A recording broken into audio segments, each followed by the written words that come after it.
All right, my man, here is my analysis of your golf swing. You got a lot of good things that you do. The first things that stick out to me are setup. So when I see this backline right here at 136, I know this is probably going to stand up somewhere in the neighborhood of that area. So we're probably either A, we're going to see your head come way backwards, or B, we're going to see your butt suck under, and you might struggle a little bit with rotation as far as completing your turn and your backswing, even though it looks like you got a short iron, maybe a pitching wedge or a 9-iron, it looks like. So as we start to swing this back, I'm a huge fan of what you do in the takeaway. That's square to your back line. I like how you've still got your width in here with your arms. You've got a slight hinge going right there. Like, all of this stuff looks really, really good to right here. As we continue swinging it back, I love how your trail arm is folding. It's starting to bicep curl. Right arm is swinging in towards your chest. A lot of good stuff that you do right here, man. It's just right here we can see, like, once you get to right arm parallel to the ground, if I draw a line here and a line here on your pelvis and rib cage, we'll notice there's not any more rotation from it. It's just arm movement. So now this just starts to collapse.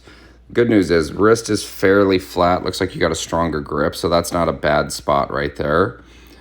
As we start it down now from here, this is where we can see it just minutely starts to steepen right there. So we can see, like, if I draw a line on the shaft right here, this is actually steepening as opposed to laying down right there. So this is just an arm dominant golf swing. So now as we start to get into impact, now we can see the butt starting to collapse. We're not going to be able to rotate the pelvis and the chest as much, and we're going to rely a little bit more on timing of what we do with the hands right there. Okay, so we can see now at impact, if I take this away and we look at your new back line, it'll be up here in the 150s. So now our back line is right there at about 153. So that's kind of what I would predict. So what we want to do is we want to make your setup look more like that. So if I came back here, we can see the differential here in your back line versus where you got to at impact.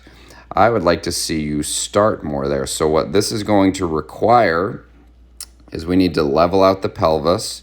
So think about trying to take your tailbone and pointing this straight down at the ground as opposed to it pointing out this direction.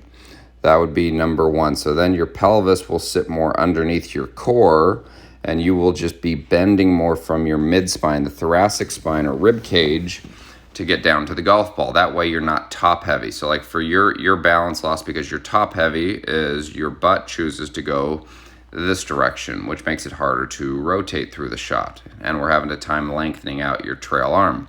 So we're going to get the pelvis more level. We're going to get the pelvis to look a little bit more like this.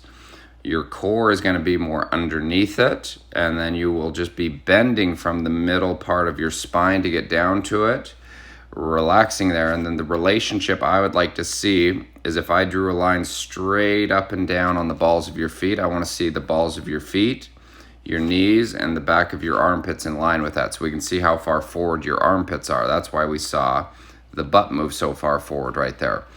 Once you understand how to do that, then we can take you to this great position that you're in right here, and we will be able to rotate the pelvis more, the rib cage more, and we can retract your left shoulder more for a much bigger turn, and we can actually start to add some width there as you're continuing to turn, so that we can train the body to lead the arms versus the arms lead the body. So I hope that helps. Let me know if you have any questions, and we'll get to work on it, buddy.